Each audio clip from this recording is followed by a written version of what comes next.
Okay, I think we're ready to start. Welcome everyone to the opening of the 15th Toronto Palestine Film Festival. Yeah, a little excitement. I am Dania Majid. I'm an organizer and programmer with TPFF, and we are very excited to have you all in our house for the 15th year. Before I begin, I want to acknowledge that TPFF and all our events, online and otherwise, are organized and hosted on the traditional territory of multiple nations, including the Mississaugas of the Credit, the Anishinaabe, the Haudenosaunee, and the Huron-Wendat peoples, as well as many diverse First Nations, Inuit, and Métis peoples from across Turtle Island. Tonight, we are proud to be kicking off the festival with the book launch of Her First Palestinian by Saaed Teebi. I can't think of a better way to kick off our 15th year by celebrating a Palestinian author from Toronto. This launch was organized with the support of Another Story Bookshop and the wonderful Anju Goja. We are also thrilled to have the fabulous Huda Hassan here with us, who will be in conversation with Saeed. And after the reading, after the conversation, there will be Q&A and book signing with Saeed. So if you've pre-ordered your book and you haven't picked it up, you can grab one from the table.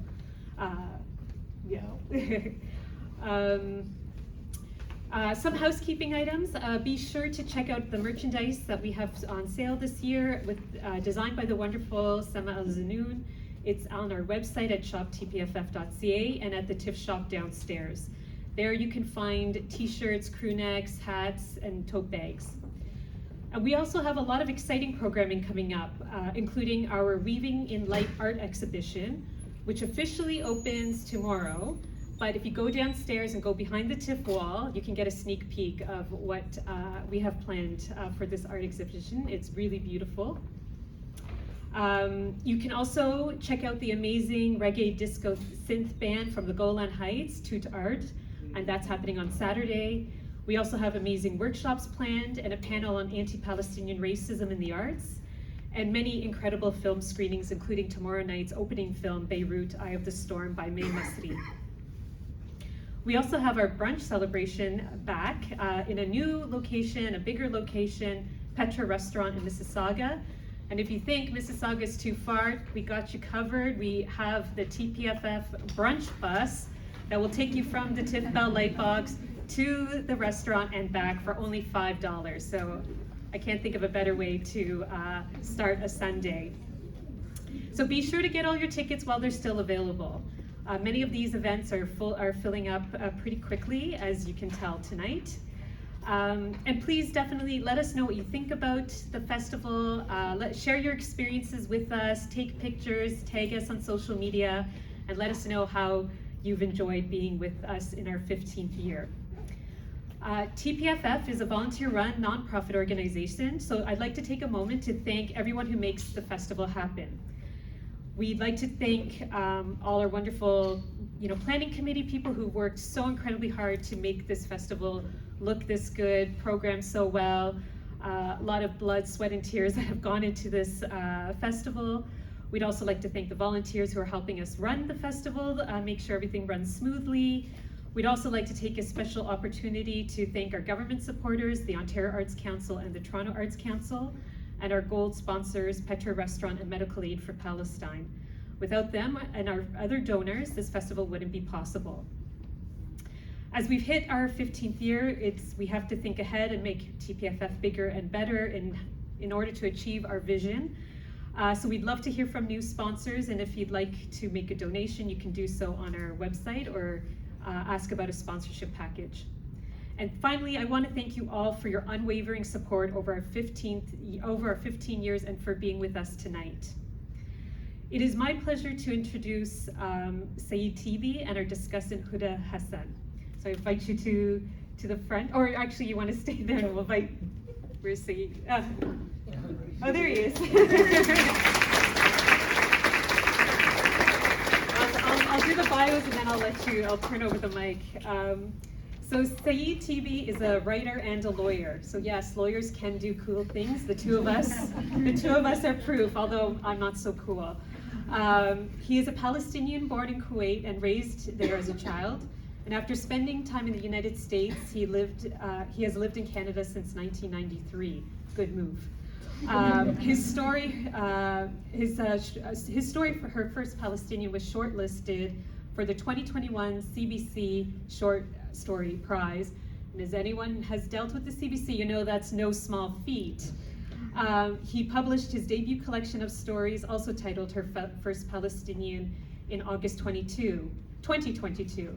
And I think it was this week we got the great news that the book has been recently named a finalist for the $60,000 Atwood Gibson Writers Trust Prize in Fiction.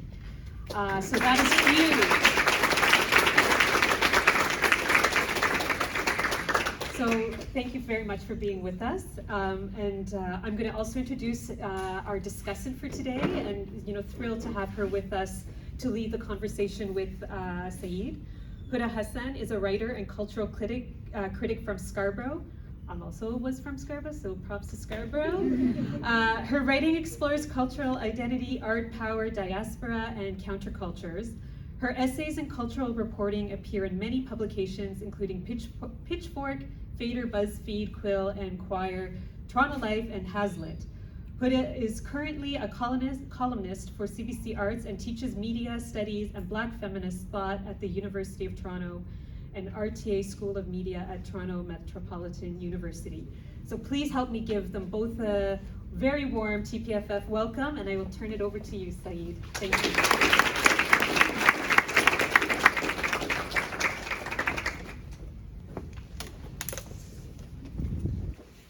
I've already damaged things. No, it's okay. Hi, everybody. Welcome. Thank you all for being here.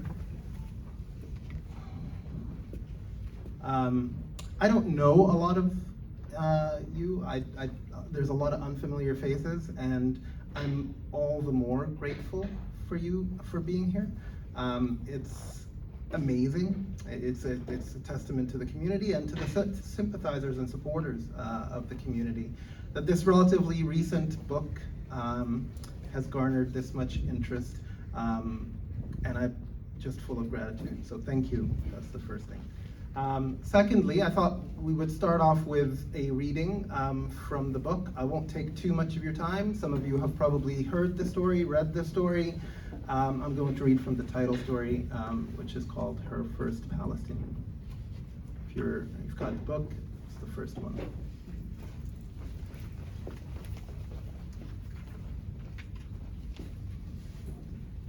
Her First Palestinian. Not long after the first joys of finding each other had settled, Nadia asked me if I would teach her about my country. It was inevitable. The walls of my Toronto apartment were conspicuously covered with Palestinian artifacts, and donation brochures featuring Gazan children were often lying around. I said of course I would, though at the time I was busy finishing up my residency and trying to land a permanent position. She was busy too. She was a lawyer. Our initial discussions were informal and took place between embraces. After she quickly devoured the basics and asked for more, I realized I had to create a sort of ad hoc curriculum for Nadia. So I did. I summarized all the major historical milestones, the British Mandate, the Nakba, the 1967 war, etc., and supplemented with analyses of current socio-political issues. Most of these things I knew by heart, like any good diasporic offspring. For those that I didn't, I asked my parents or consulted a text I trusted. I took an even-handed approach because someone as intelligent as Nadia would have been wary of anything less. I am no proselytizer, but the truth was self-evident. Nadia took to the cause immediately. She had a lot of outrage. Do you realize you are an indigenous population? She asked. I did. Do you realize that they are trying to prevent you from engaging in even the most peaceful forms of protest? She demanded. I did. I attributed most of Nadia's reaction to her desire to support me, but some of it seemed to stem from her feeling that she had been duped, that all her life she had been taught one thing when the reality I was revealing to her was something far different. About a month into our relationship, after a morning of drinking mint tea and discussing the Second Intifada, Nadia appeared to get fed up. She rose from her seat and pushed me roughly onto the floor.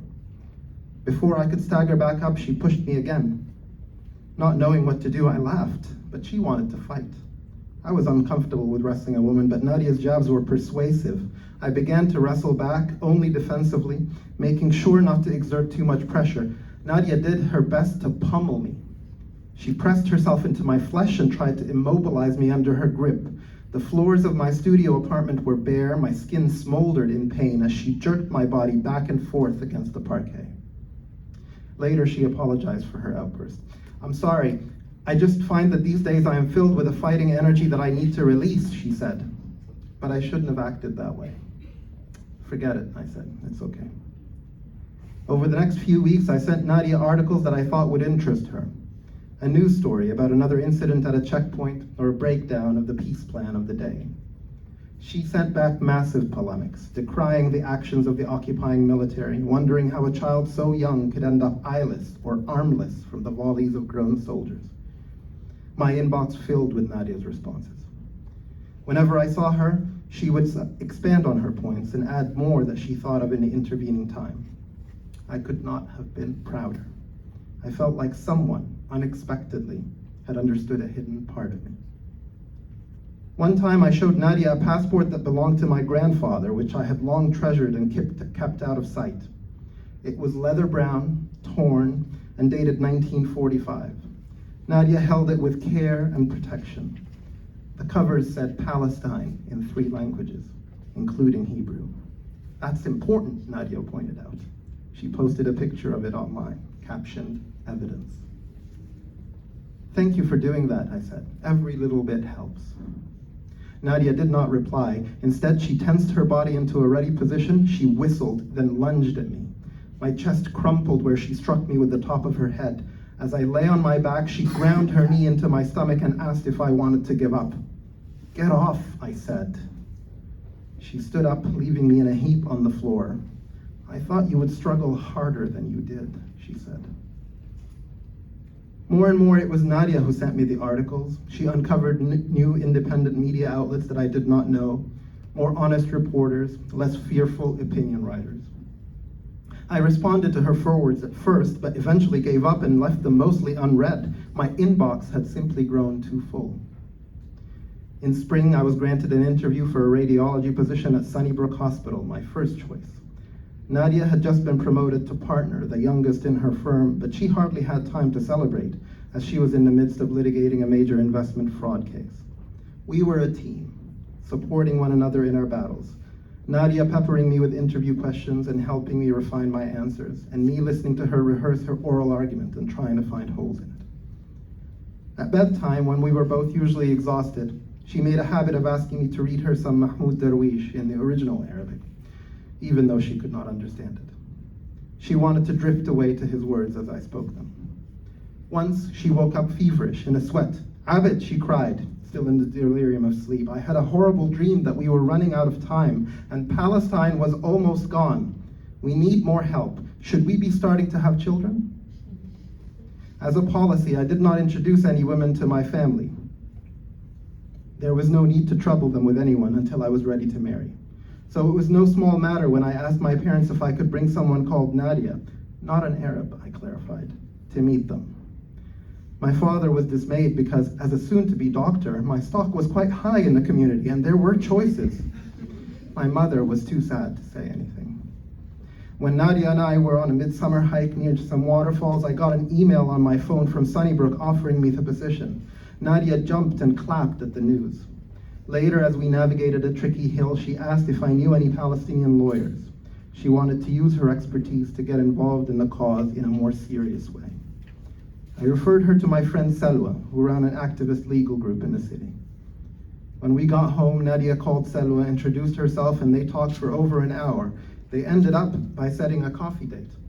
Putting her phone down, Nadia ran to where I was seated on the sofa, flew hip first into my stomach, then gripped me in a furious headlock. She squeezed my neck in the crook of her elbow until I was out of breath and choking against her chest. Instinctively, I threw her off, and she clattered to the floor, cackling with excitement at my aggression. I was upset at her, and also at myself for reacting in such an uncontrolled way. Before she could come at me again, I stood up and said, "Nadia, we need to talk about this thing that you do. Do you actually want me to fight back or not? I don't want to hurt you." But Nadia was not interested in such a discussion. She said talking would only fetishize it. This was not a fetish, she said, it was important. Within half an hour of her arrival at my parents' house to meet them for the first time, Nadia had changed their minds. She knew all about the small town in Palestine where they came from, and recounted to them all the heroes of that town's resistance. "What a woman," my father whispered to me in the kitchen as he tasted some fried pine nuts. "Smart woman, strong woman," he continued. My mother allowed herself a slight smile as she spooned rice into a serving dish. The next day, Nadia's trial concluded. Her managing partner took the opportunity to call her into his office and inform her that some of the firm's large corporate clients had complained about Nadia's strident social media posts. "I told him I don't give a shit," said Nadia. "Anyway, I took some time off since the trial is over." Apparently, Salwa was scheduled to visit the West Bank to work with a local legal aid agency, and she had invited Nadia to tag along. Nadia had excitedly accepted. Around that time, I went to a home decor store and purchased an inexpensive area rug to soften the burden on our grappling bodies. Thank you.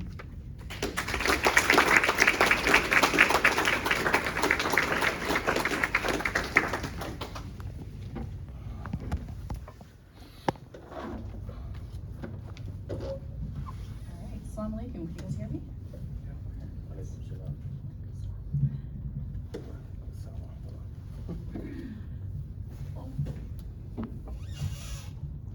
Give me a moment here. It's tightened.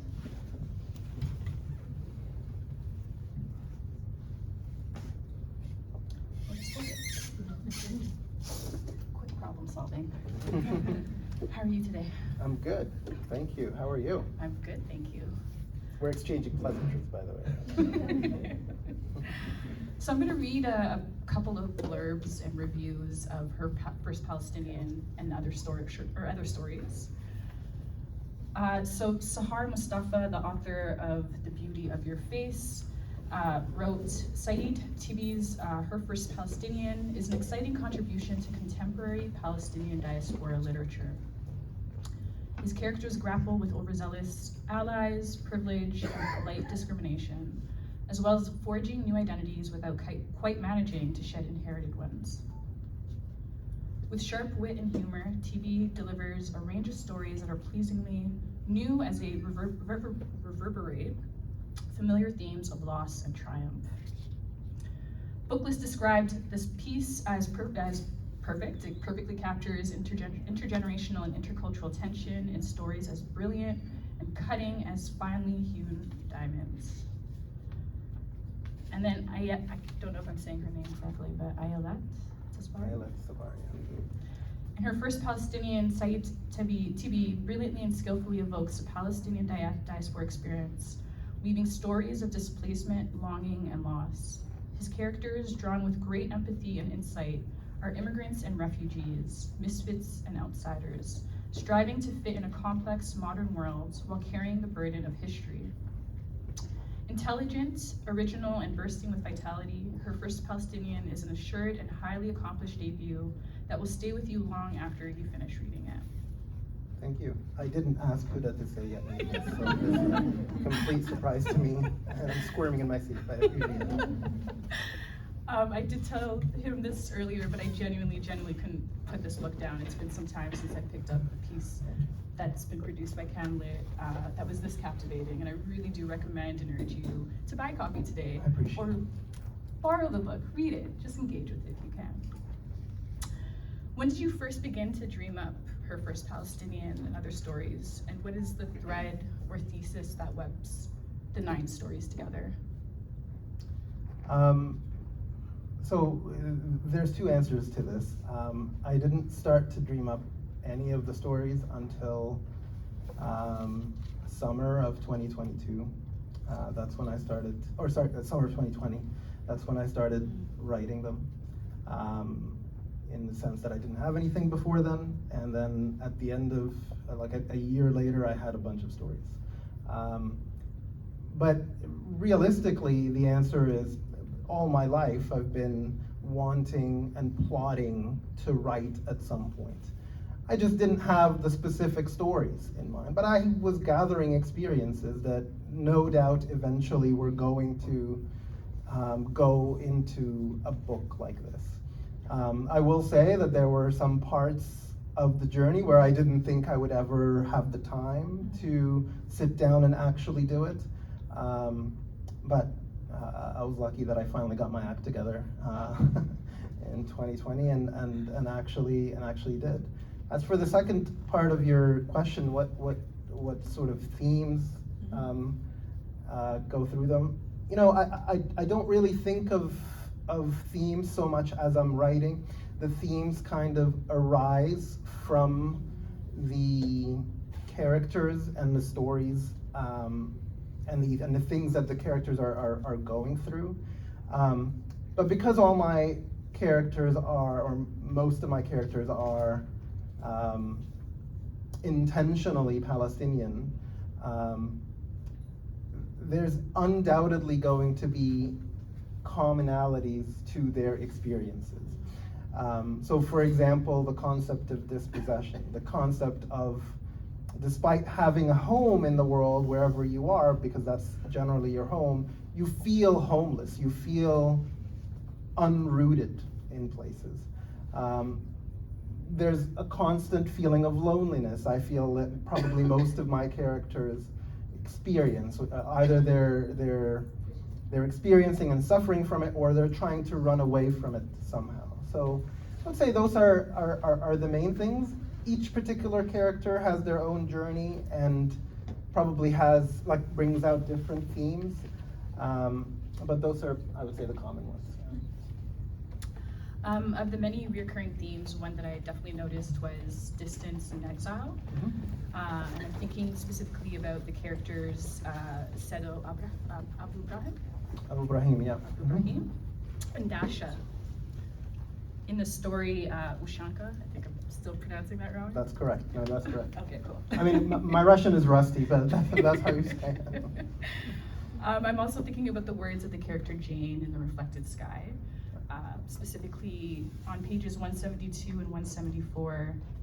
You're going to send me to the book right now. I'm sorry, I have a lot of sticky notes in the go book. ahead. I might be giving a lot of references.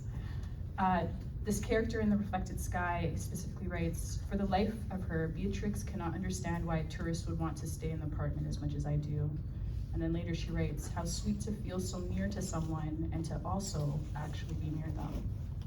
So I'm wondering what you were hoping through these different stories, what you were hoping for readers to take away on reflections of exile and distance. Yeah, so I think one of the things about exile, I'm personally somebody was born in exile. I was born in Kuwait to Palestinian parents. If anybody's familiar with Kuwait, you don't get citizenship just because you're born there. You're a resident forever. So that kind of feeling, unlike, for example, here, where maybe they try to make you feel more at home by saying you're born here, you get to be a Canadian.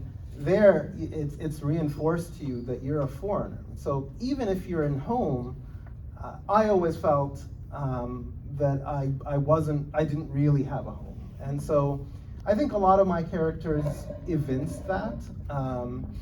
They have the feeling of being in a place. So for example, you talked about the character in the Reflected Sky. He's in an apartment, but doesn't feel like he's in there. Yeah. And that's a strange feeling to have, because you shake him and you say, you're there, you're fine, but also the permanence of the feeling of exile, of the feeling of being out of place, for a Palestinian in particular, but also for many kind of people in diaspora, for many kind of people who are uprooted in one way or another, refugee crisis being as it is around the world. A lot of people, I think, feel that feeling of, I'm there, but I'm not there. Do I belong? Can I ever get the feeling of belonging? So that's something that's I think very important for me to express, because I feel a lot of Palestinians in particular experience it, for sure. Absolutely. I mean, as someone from the Somali diaspora, it was something that I it resonated with me in many ways, No doubt, especially yeah. the different ways that the characters grappled with it. Your book is in dedication to your parents, your late father, Dr. Ahmad Teebi, That's right. and your mother, Amal Qudsi.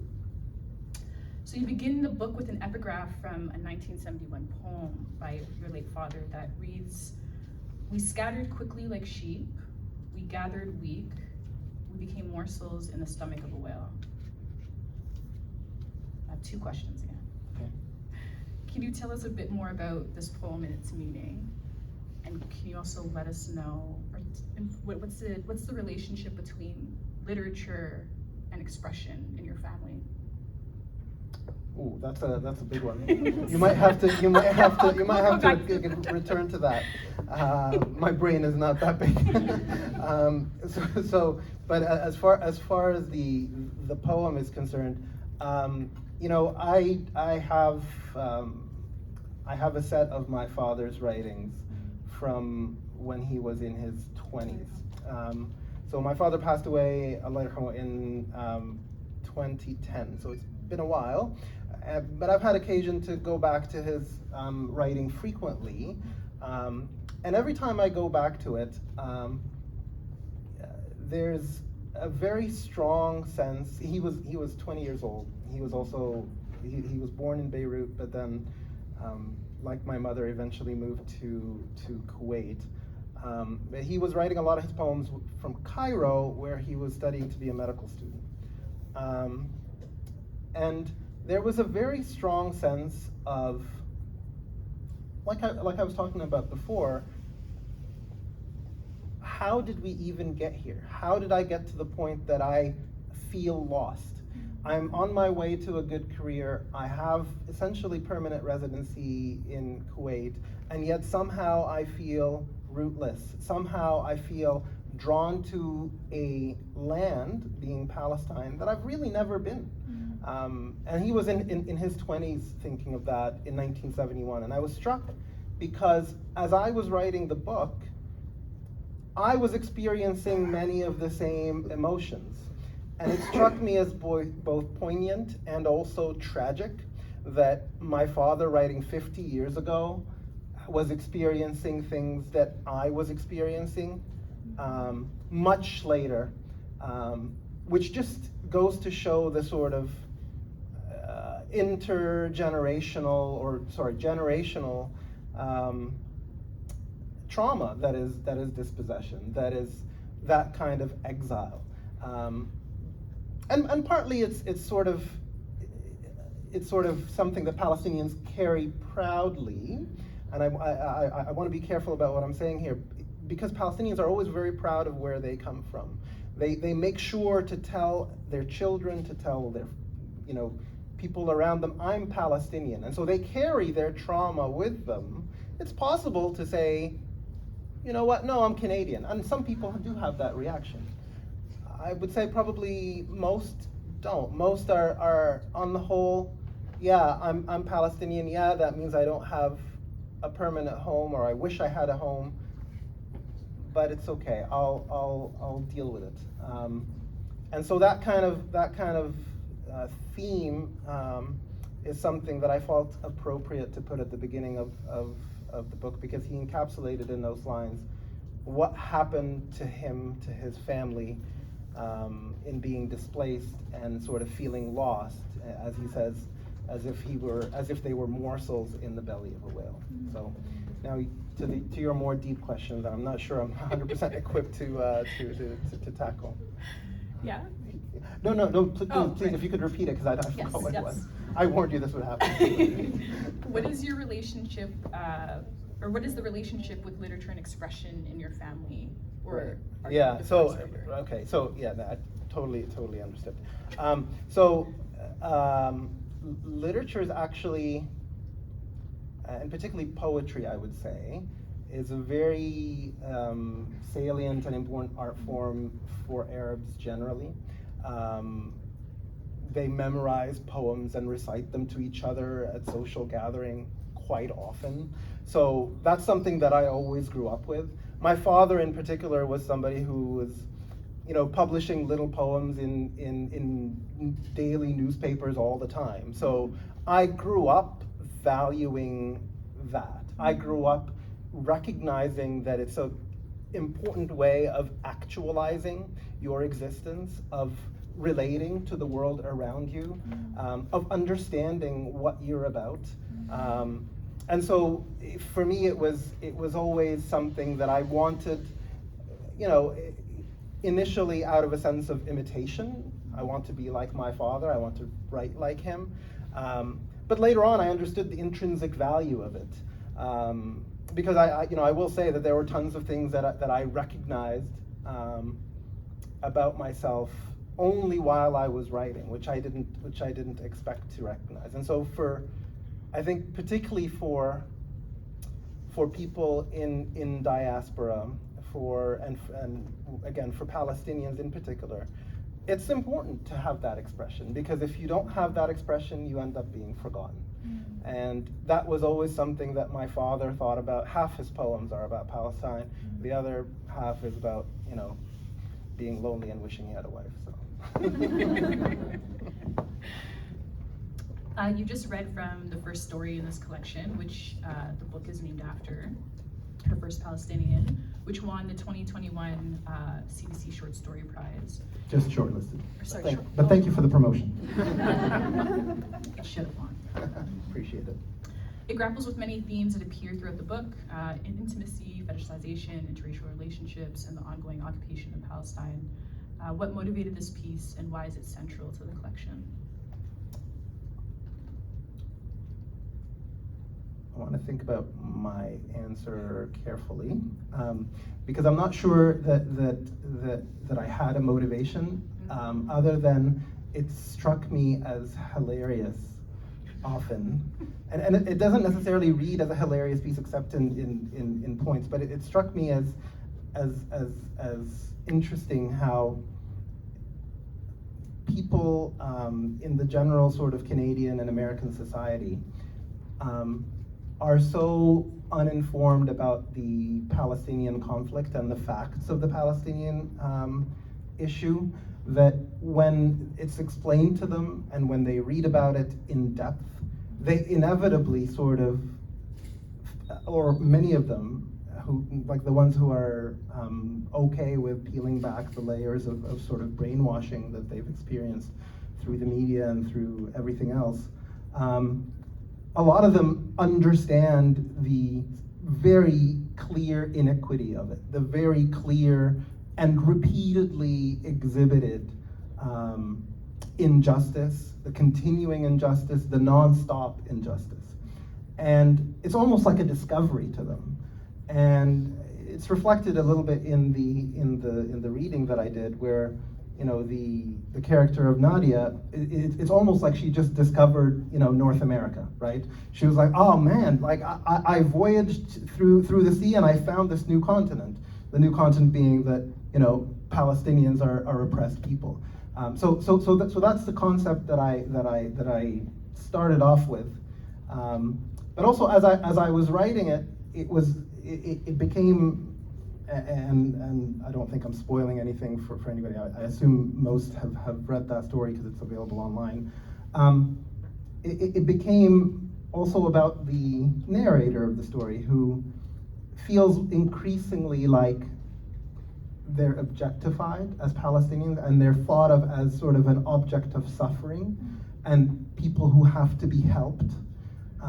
And when he's not Palestinian enough, he sort of experiences that through her eyes. Not Palestinian enough because he's somebody in diaspora, as opposed to in Palestine, as opposed to undergoing the actual oppression on a daily basis. And so those are the two ideas that I was sort of playing with in the story, and that sort of melding them somehow ended up with Her First Palestinian. Thank you for that. So I'm going to read a quote again, this time from the story Woodland, and it's on page 139 that I'm reading from. I yearned for my own art to have anything like that effect on people. I had let go of a job in marketing to become an artist, and was starting to worry that I'd made a major mistake. With graduation from OCAD a few months behind me, I lived in a basement apartment near the railroad tracks in the Junction, surrounded by peeling paint, not the artful variety, and on rainy days, the smell of mold. I filled my days by experimenting with various projects and then destroying them in frustration soon after starting. So this particular section made me reflect a bit on the balance of many writers in the CanLit world, or Canadian literature world, who find themselves juggling full-time work to support their creative pursuits. Can you tell me a bit more about what it's like for you to balance full-time work as a lawyer and now several award-nominated author? So it's interesting because the person in this story is much more of a true artist than I am, because she actually just decided, I'm going to quit my job, I don't care about an income, whatever money I have, I'm going to use up as I try to actually pursue this art. I did not do that. I've wanted to write since I was quite young, but I instead went to law school and became a lawyer, because as a firstborn in an immigrant family, you feel the weight of needing to establish yourself in the world. I don't even have to be the firstborn. You can be, anybody who's in a sort of first or second generation type of situation. And it takes a particularly strong personality and a particularly strong sense of purpose to sort of veer away from that. So for me, I didn't really go to try to make writing a priority until later in life, when luckily I have a fairly well-established career. But that comes with its own challenges, because now I have a life that I need to uphold. I need to continue to have my career, and I like my career. But I also do want to write, and the pandemic, to be honest, was a terrible time for everybody. But one thing that was positive for me is that it gave me a couple of extra hours a day, because we were not allowed to talk to anybody, we were not allowed to go outside, so we were sequestered at home. And so I had those extra couple of hours every day, and I could have, read some more, but I thought, well, let's see if this writing thing can work out. And so I wrote fairly steadily through the pandemic. It started off with a couple of hours a day, and then it grew by the end, towards the end of doing this book, like 5 or 6 hours a day. And it was, I will say, it was easier than I thought it would be, and I'll tell you why. Because once you start sort of, and I didn't necessarily recognize that until I was midway through it. But once it became a habit for me to write, finding the time for it was not that difficult. So, after dinner, when I, 2 hours before going to bed, it was very easy to start, writing. Any free time, I would write in it. It's more challenging when you're going to work and commuting, or when I'm going to work and commuting, as I currently am. But again, the fact that it's now a little thing in the back of my head that says you should open up the word processor and get 500 words in makes it a lot easier, because before I didn't have that urge. Now I have that urge, and it's great, because while I dislike the act of writing, it's very frustrating and hard. Starting with a blank page, you might know something about that. The payoff of it is really worthwhile. I think it was the critic Dream Hampton. I don't know if she quoted this or this was her own quote, but I hate writing, but I love having written. Exactly right.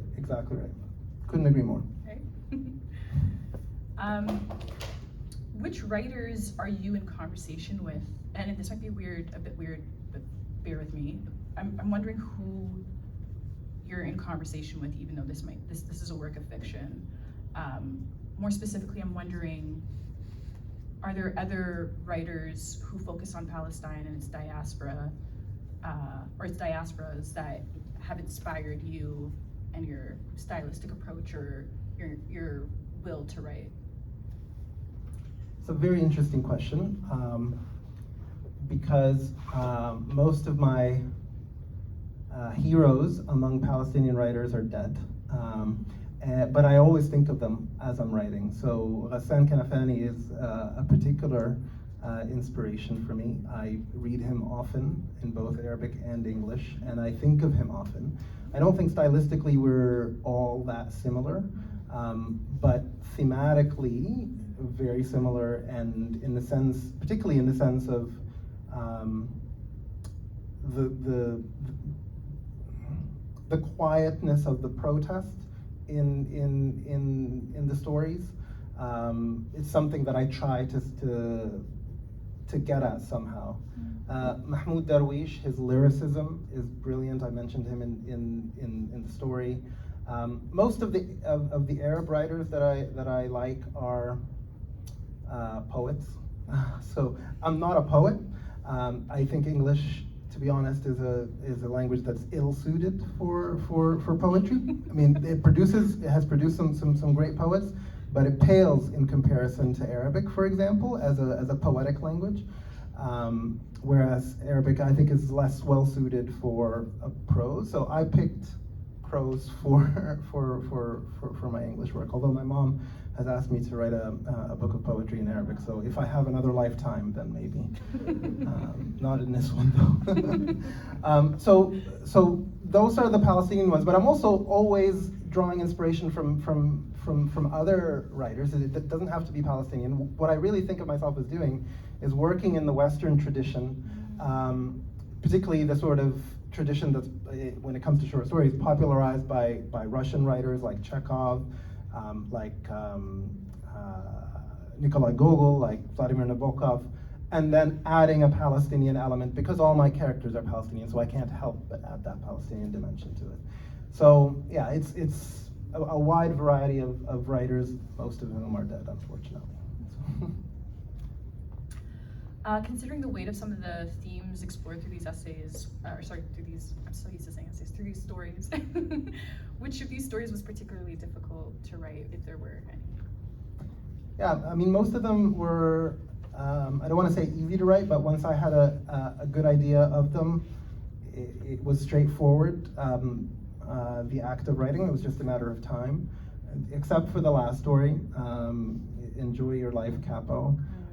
That's the longest story and also by far the hardest story to write. It took me almost as much time to write that story as it did for me to write all the others, which is saying something. And the reason is quite evident when you read it. It's a story that occurs in the very recent past.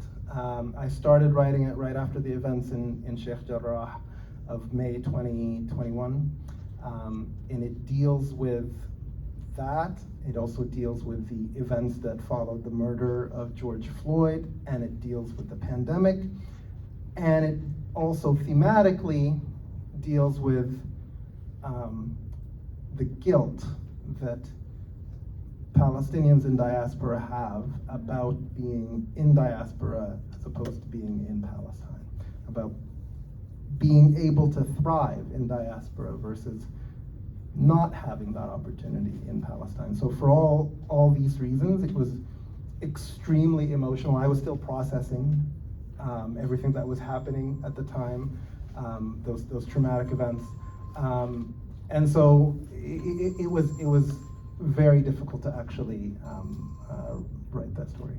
Yeah. Understandably. That's my mom's phone, by the way. So. She's loud. She wants to say you were doing a good job. No, she wants to tell me wrap it up.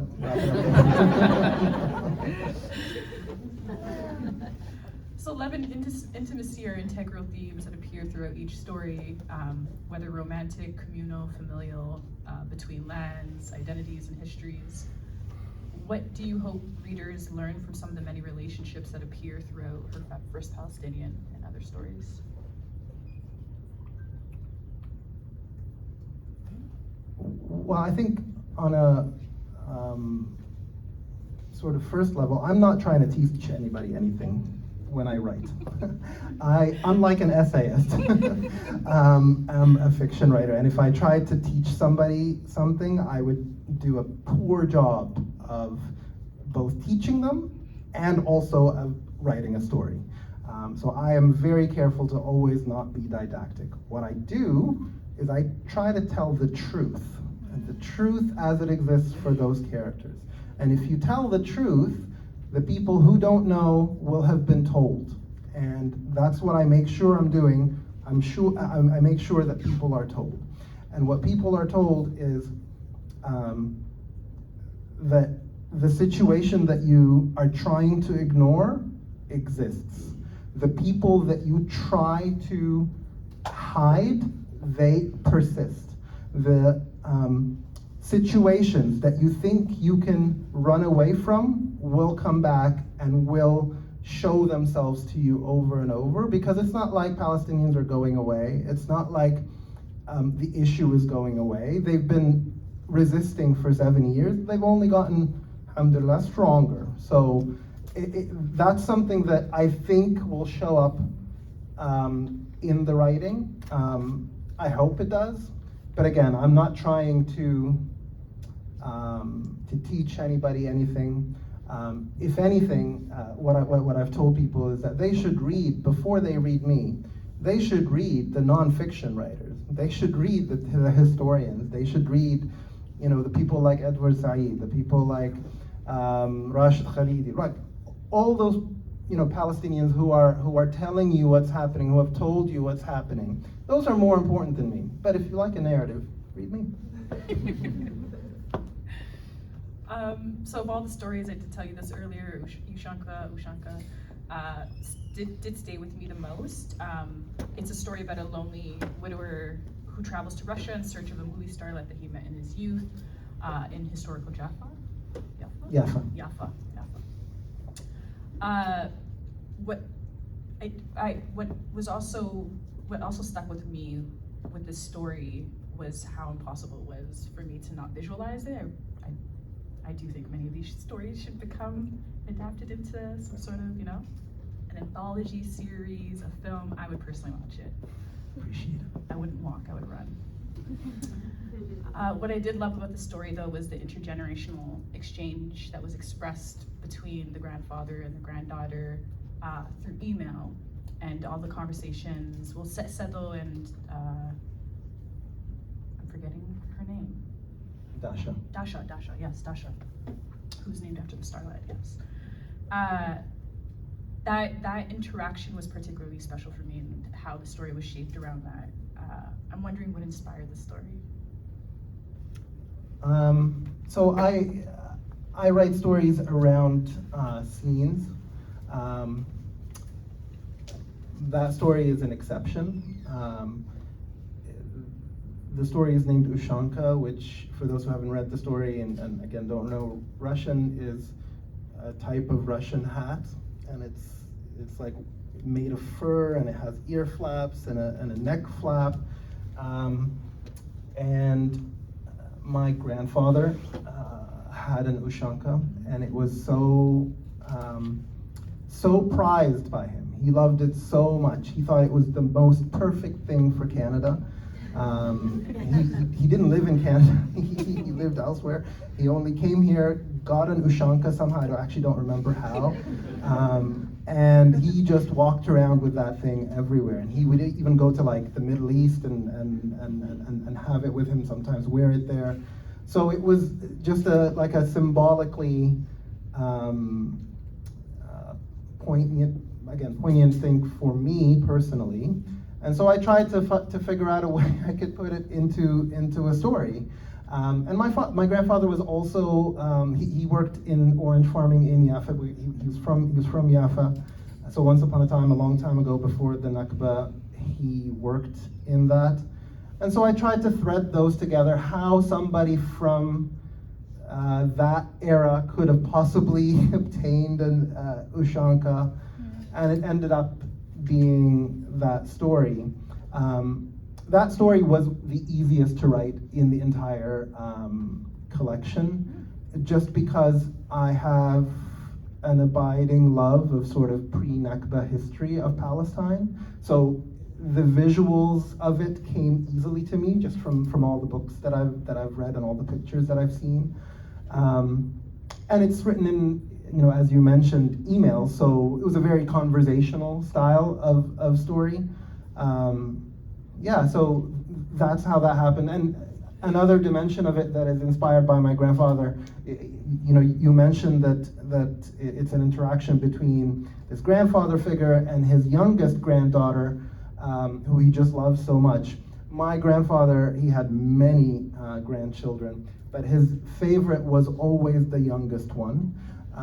And so that kind of dynamic is something that I reflected in the story. The rest of the story is all lies, but those aspects, they're real. A true fiction writer. I have one last question, but then I guess afterwards we'll open it up to the floor. If there's folks who have questions, if you want to think of them and conjure them up. My last question is basic. What's next for you? So I was very conscious when this was published. I read somewhere that smart writers will start on another project before their last one is published, so that if the reception is super bad, they at least have more hope about the next one. So I was like, this book is going to bomb. I better start something right now to console myself that my next one is going to be way better. So I'm already at work on novel. We'll see where it goes. It's become, again, much more difficult to write consistently now that that we're all much more into the everyday type of work at work thing.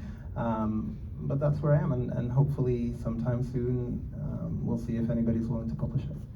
Inshallah, the writing process goes smooth. I'm looking forward to having it in my hands. Appreciate it. Did you want to ask a question? I'm just going to pass the microphone around. Is that? Yeah. First of all, I want to thank you so much for having us today. It's a pleasure to have you. Thank Toronto Palestine Film Thank you Festival. for everyone. I just want to hear that I came from Palestine, and for me to see someone who's voiceless and who has a voice, which also voiceless, and to reflect the history that you took us through a journey from our ancestors, where have been suffering a long time, it's impacted me big time. I appreciate that. So I want to ask you, to what extent your mother affect you? Because the mother is, for me, as Mahmoud Darwish say, أول المواطن وآخر المنافي, the first homeland and the last, what do you call it? Persona or? Yeah. The endings, yeah. Yeah. Right, yeah. So, to what extent the process, take me through the process. When you were in Kuwait, you feel rootless, and then you came to a cold country, from hot to cold, and you were to face with identity, and you first like to face with who you are and how you introduce yourself. And then you become an immigrant. Second time, which like our destiny to be an immigrant. Yeah.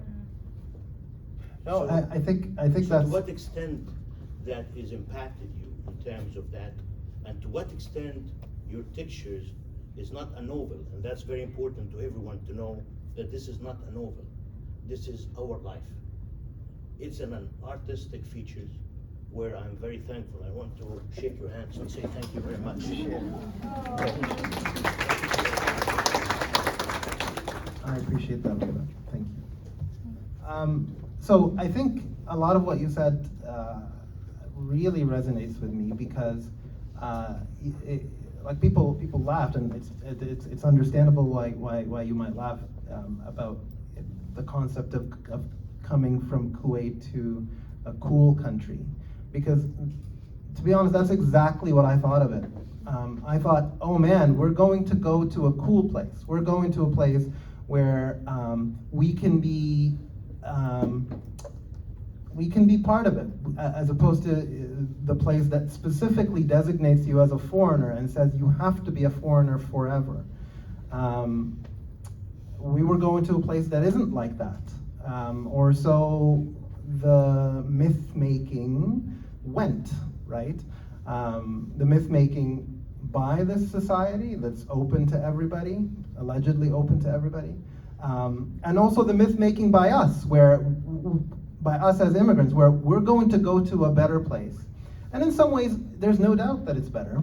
In other ways, it's just as alienating, if not more so. And all that happens is that you see people here and you think, they're different from me, they feel different from me, they act different from me. They somehow have a feeling of belonging, and to your point earlier, in the story, The Reflected Sky, I mean, I don't want to ruin a lot of it, but we have a narrator in that story that is a visitor, but is occupying a place of somebody who isn't a visitor. And yet he feels completely different from everybody around him. And that feeling of constant immigrant, that's a uniquely Palestinian thing. Not to say that other populations don't have it, but as Palestinians, we can't go back. We're not allowed to go back. We're the only group of population that if you say that you're Palestinian, you can't really enter. If you use your Palestinian papers, you can't enter Palestine. So those were certainly things that affected me while I was writing, and I thought of often. And you know, as far as my mother is concerned, because I think that's where you started your question. Yeah, I mean, yeah, my mother is very central to everything I write and I do, and I mentioned that in the acknowledgement. Of course, she is. Yay for mom. 1, 2, yeah, 1, 2. I was curious about your editing process. You talked a little bit about the writing, being an editor, and also your publishing process. How did you reach out to publishers? Sure. So I think the question was about my editing process. How did I have an editor? And my publishing process, how did I reach out to publishers? So your first editor should always be yourself. You know, the first stories are your first drafts, your second draft, your third draft is always something that needs to be improved, and that was the case with me. I constantly edited. I actually edit. I'm a little bit different than a lot of writers in that I edit on a paragraph level. I don't move on to the next paragraph before the paragraph is perfect, and then I move on to the next one. And obviously you go back to the story and you re-edit. My publishing journey was very lucky. Most writers have to submit to various publishing houses. I didn't have to do that. I had submitted to the CBC Short Story Prize. I got shortlisted. An editor contacted me. I think she was especially looking to publish a Palestinian. Her name is Shira Rose Walensky. She's based in Vancouver. She's not even based in Toronto. At the time that she contacted me, I had like 4 stories that I considered to be finished. I showed her those 4 stories, and in a major credit to her, she almost immediately sent me a publishing contract, even without seeing the rest of the book. So it was not a typical journey at all, because most people, even if they're fantastic writers, have to go through a long and arduous process to get published, because it's very difficult to get noticed. I was the beneficiary of a lot of luck, frankly, and also I was the beneficiary of a very courageous CBC short story jury, composed of some amazing people. Lee Miracle, who recently died, she's an amazing Indigenous writer and a huge Palestine supporter. while she was alive. Also Subankantha Mavongza, who was a winner of the Giller Prize, amazing.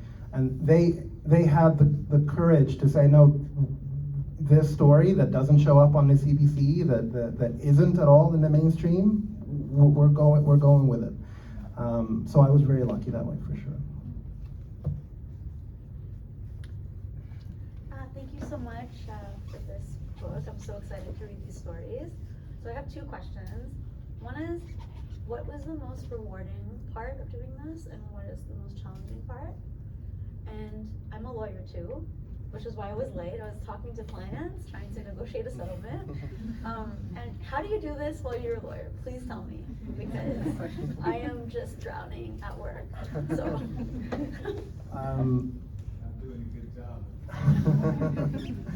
So I'll answer the second question first, because you asked me that, Huda. It's not easy. Do you work at a firm? Yep. Yeah, okay, so stop working at a firm. No, I mean, I used to work at a big firm in downtown Toronto, and if I had still been working at this big firm in downtown Toronto, it would have been nearly impossible to actually write a book. Law, and particularly big law, is very, very difficult.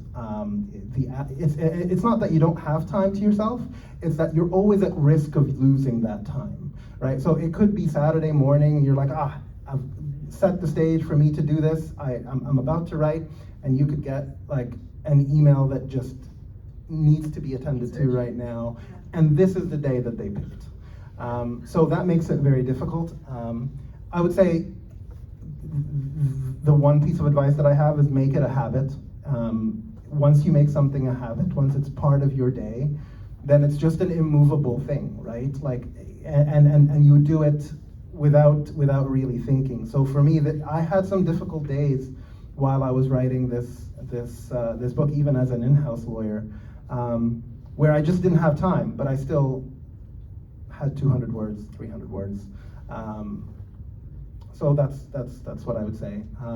As for your first question, which was, what was the challenges? And what was the most challenging thing and the most rewarding thing about this process? So the most challenging thing was finding addiction, not ADD, I think, but finding a vocabulary that enabled me to write in the style that I want, which is in many ways a very classic Western style, while also expressing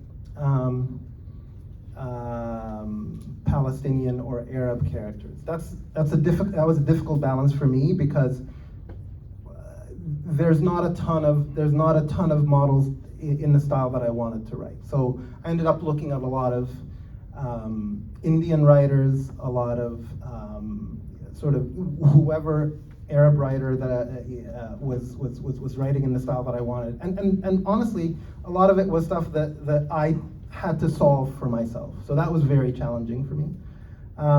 Rewarding, as I mentioned earlier, finishing is very rewarding, and having the product that then goes between two covers. It's worth it. I recommend. I look forward to reading your book. I have a collection of thoughts. I'm going to try to weave them together and hopefully end with a question. We're all hopefully all supporters of the Palestinian struggle and the cause, but I'm curious to know those who are critics or non-supporters of this movement. I kind of think of that based on Nadia's point about, like, getting slack from her managing directors about posting on social media, and it reminds me of last year. We had mass protests here in Toronto and across the world, and a lot of people, both Palestinian and non-Palestinian, felt censored. A lot of them lost their jobs.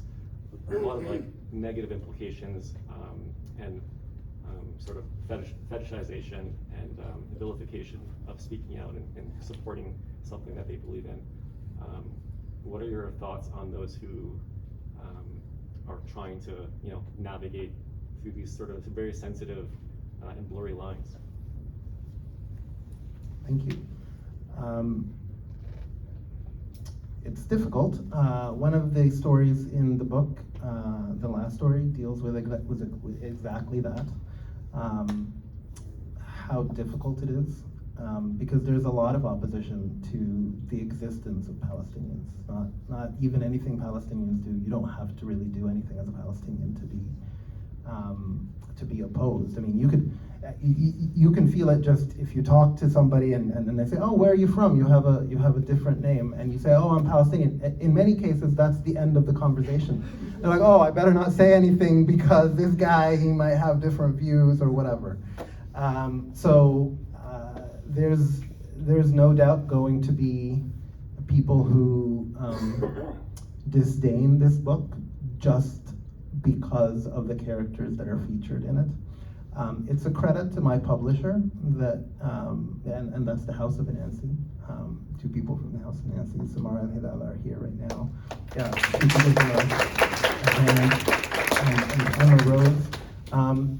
It's a credit to my publisher that they said, no, we're going to do this. These are stories that deserve to be told. And that kind of support from a major publisher like Anansi is very helpful, because in many ways it legitimizes, not that Palestinians need to be legitimized, they do not need to be legitimized, but it legitimizes, unfortunately, them and their experiences in the eyes of an otherwise neutral audience, which is often an audience that is not so neutral.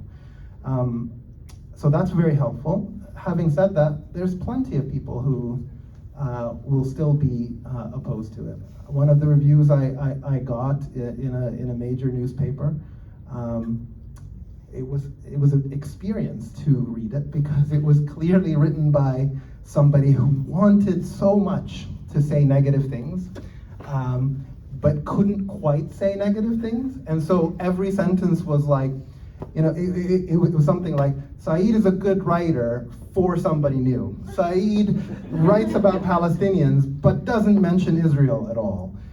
It was dripping with sort of like passive aggression, right?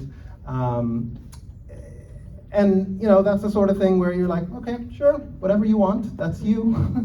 But it's not going to change how I write. It will never change how I write and the stories that I tell, or that any of us should tell.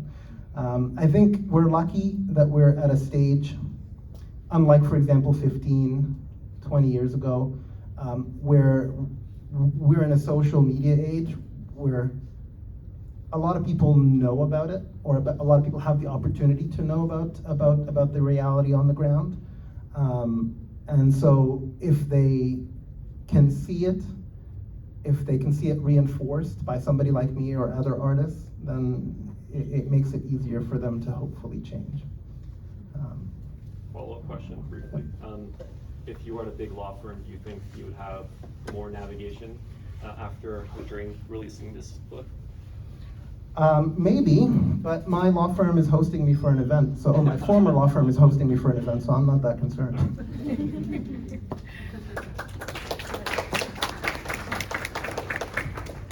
Sorry, so I just wanted to ask, follow up on your question about finding your voice and style. Presumably the characters in the book are speaking Arabic to each other, right? And you're, as the author, engaging in a process of translation. Did you have a certain strategy for maybe like capturing the inflection of Arabic and transmuting it into like something like English, or like was there a conscious effort to retain the inflection, the stylistics of like something like Arabic or that language? Yeah, that's a very technical question that I appreciate because it's something that I struggled with a lot. It's difficult to show that the characters are speaking Arabic when I'm writing in English. One solution could be to just have whole sentences in Arabic and hope the reader is okay, or try to give the reader hints through context about what was said. That's generally not the solution that I had. The solution that I had is generally to write it in English, to maybe put a word or two, a key word or two in Arabic, and then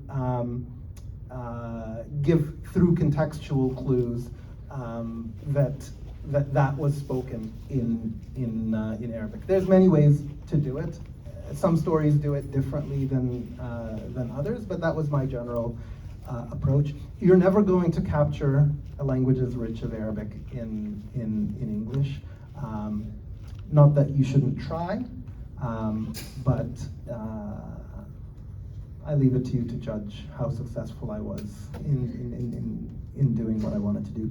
I have to say, it's easier for me in this book because none of the stories really have Arabic as a central theme, other than maybe one, but English is more the central theme. So if I were writing a different sort of story, then maybe that would have been something I thought of or I worked at more, but in this case, it wasn't something that I lost a lot of sleep over. Saeed, have you tried to go back to Palestine? I've been to Palestine once when I was 17. I have not since. Yeah. Okay. I might be banned with this book now. So. Is there any message of right of return in your artistic writing?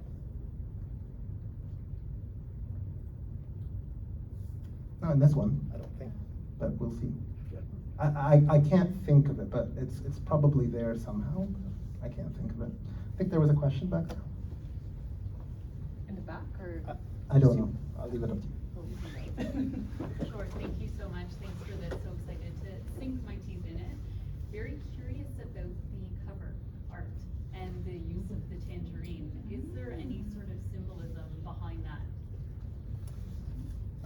So the story Ushanka involves a citrus merchant. So I didn't design the cover. The good people at the House of Venancy did. I think it's a very eye-catching cover, but that's where that came from. This is not a question, just a thanks. I always enjoy reading stories, although this was about Palestinians, but stories about what's happening in their lives that anyone would experience. So thank you for, while you're talking about the struggle of being a Palestinian, it's really great to go into the mind of someone about a partner or an issue with father. So thank you for it. It was really great. I appreciate it. Yeah. Yeah, and actually that's a very good point because I'm writing about Palestinians, but I'm writing about humans first and foremost, right? They happen to be Palestinian. They're going to be colored by their Palestinian experience, but I'm not writing about like this special group of alien called Palestinians. They just happen to be Palestinians, but they're humans first and foremost. I think Huda has a question over there. You already know I'm a huge fan, and I'm not done asking you questions apparently. But I want to know, you're writing specifically about diasporic experiences, correct? Do you feel that the Palestinian experience is unique to Palestinians compared to other members of other diaspora, other refugees, other immigrants? Do you feel, and is that reflected in your book, that these are unique experiences to these unique set of people compared to the multitudes of refugees and diasporic communities around the world? Do I think that these are unique things?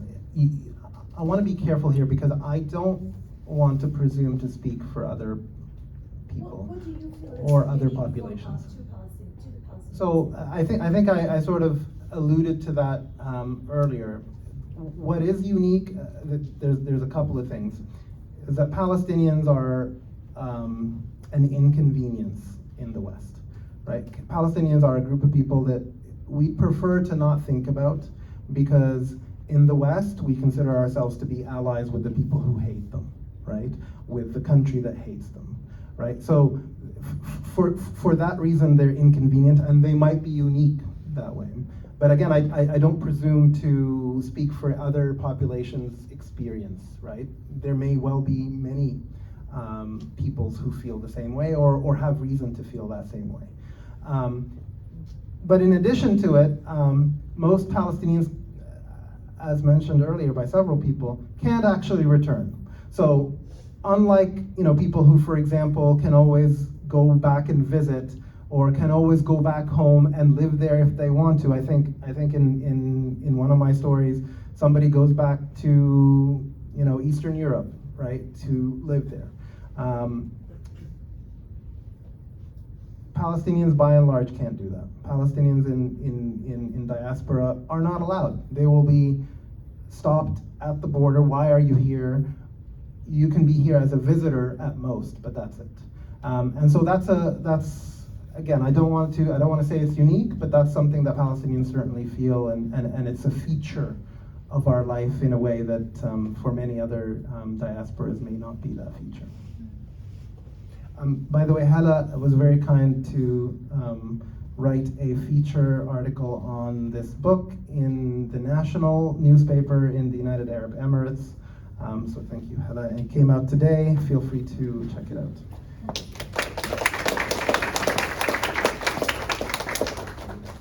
Were there any more questions?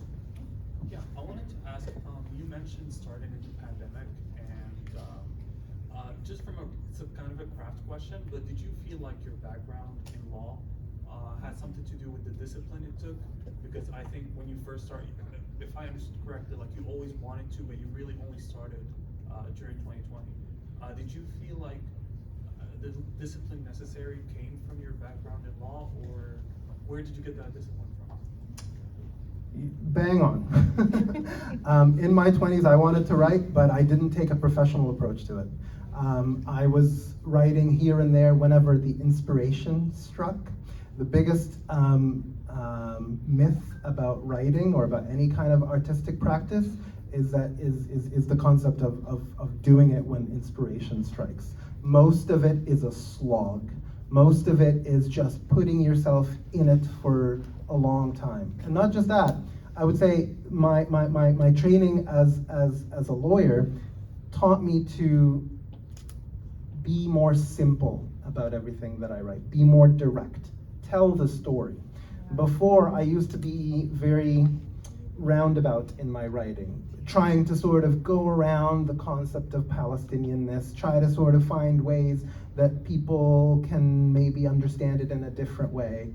Being a lawyer taught me a lot about narrative, and that is, here's how you tell the story, just tell it, just go for it. And of course, the discipline of doing it every day and being a professional about it, because ultimately it's not going to happen if you just wait for the day where you feel fertile or whatever it is.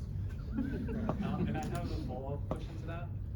This one is not craft related, but just more about the experience of being a Palestinian in Kuwait and then in Canada. And I guess the difference between these two countries, as far as one is, I guess, the people are allies, but obviously, as far as an administrative status, you mentioned being a foreigner forever, whereas in Canada, people are more, I guess, neutral, as they like to say. But on the other hand, I guess on an administrative level, you're a little more integrated. I have a background that's a little similar in that my father has your exact same experience of like Kuwait, but he didn't come to Canada, he went to Morocco. So I grew up in Morocco, but he also is like Palestinian and then Kuwait, and then left Kuwait because of the foreignness of never getting citizenship and feeling. So even though I probably should ask him this, but what is so alienating about Kuwait, and how would you compare it to then being a Palestinian here? I want you to talk to your father. I wish I talked to my father more. I don't want to say there's anything alienating about Kuwait. That would be unkind to Kuwait, and I'm not in the business of being unkind right now. Many countries have problems. Kuwait has its problems. Lots of countries surrounding it have their problems. But what I will say, the fact of not giving your citizens who work hard for you, who try to improve everybody in the country's life through their work, through their conduct, through just being themselves, the fact that you refuse to provide them with the security of permanence is in and of itself alienating, right? And it creates several classes of society, right? It creates the people who do have that security, and it creates the people who can be kicked out whenever. And in the wake of the Gulf War, for example, Palestinians became persona non grata in Kuwait, in the sense that they're not allowed to be here. Your government supposedly sided with the wrong side, and so you, all of you, are out. And being at that, at the whims of a regime like that is unsettling. Unsettling in the true meaning of the word, that you don't feel settled. So that's a difficult thing to have over you, and it creates sort of tiers of feeling for years after. I will say Kuwait is better than a lot of other places. Kuwait was positive in many ways, and certainly my parents love it, because a lot of places are worse. That's not a good standard, though. Just because a lot of places are worse doesn't mean this place is great. As I said in the beginning, I'm not in the business of being unkind to Kuwait. It's a formative part of my life. We have one more question over there. On this point though, like, see, I'm from Syria, same story, but like, you know, in 1948, my grandparents, all their brothers and sisters, Egypt, you know, they all got separated, like Lebanon, and none of them give passports. But I feel like, in a way, where like, see, my grandparents were just trying to get food on the table for their kids. They all grew up, doctors, lawyers, everything, but they still loved Palestine more than their parents. And then we were born, and we loved Palestine more than our parents, because they were trying to struggle getting out of the country to get a citizenship, to belong somewhere. But I feel like, in a way, it's good to keep you on your toes, because it keeps the love of, like, it keeps you Palestinian. Because I know a lot of Palestinians now here that were born here that don't speak Arabic, they don't know anything about Palestine, they don't care about Palestine. It's like, I think in like 3-4 generations, when you feel comfortable, when you give humans comfort, they'll just, okay, Allah, I'm here, you know? I'm good, I'm Canadian forever, you know? And I feel like maybe that's good. And then another point, you said that you might be going for a book. Just remember, Abu Mazen wrote a book before they made him president, so. I don't aspire to be Abu Mazen. I agree.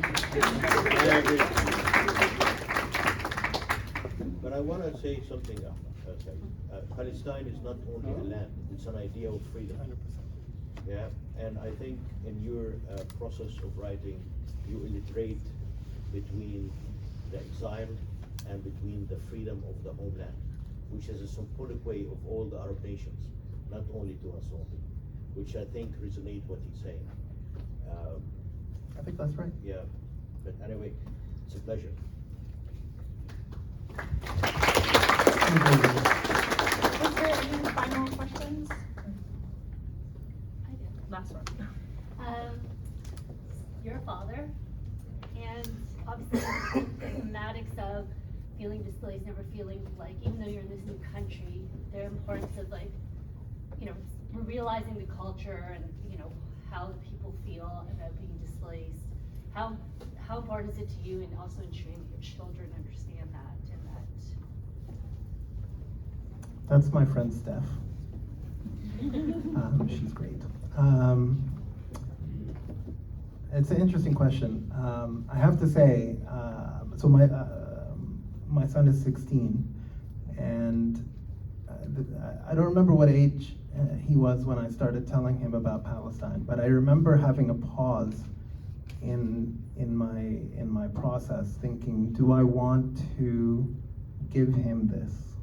Do I want to give him this weight, right? Because ultimately, for all its importance to me, it is a weight. It would be nice for him to not have an additional weight.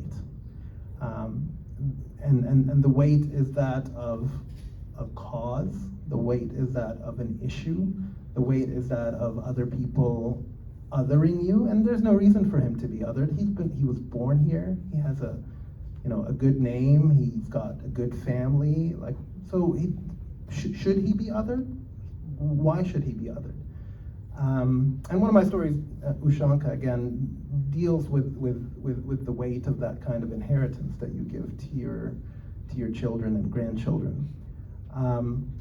But to answer your question, it was not something that I could help myself. What am I going to tell? Like everybody looks for their roots. People who are adopted find out they're adopted, constantly searching for their roots.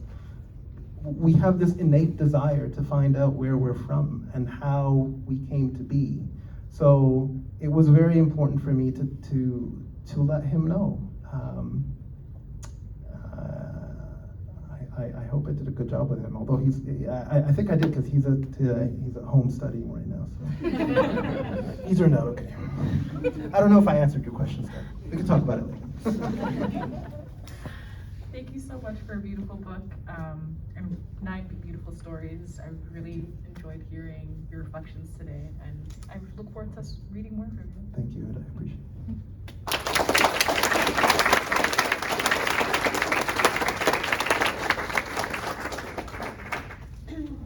All right, well, thank you very much for making day 1 such an amazing event. I think this is one of the best discussions we've ever had at the festival. Very thoughtful and insightful, and there's a lot more to come. So if you can give us a little bit of a moment just so we can set up for the book signing. If you haven't picked up your book, please come get it. If you need a book, please talk to me. And yeah, I think, we covered a lot of important themes around representation and love and a place to celebrate being Palestinian and learn about Palestine. And we really hope that you will see TPFF as a place where you can come, learn, experience, enjoy, and celebrate what we have. And I think having this book on your bookshelf will always be a reminder that we can make it as Palestinians, and we can achieve excellence both in the mainstream and within our community. And on your way home, I strongly encourage you to walk to the corner of Peter and Adelaide Street and look up and see the big Free Palestine poster that TPFF put up to celebrate our place in Toronto.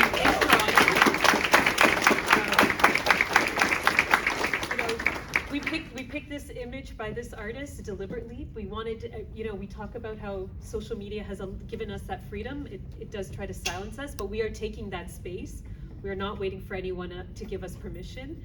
And this billboard is symbolic of that. And I would love to introduce you to the artist whose image we posted, Noha, who's over here. Oh.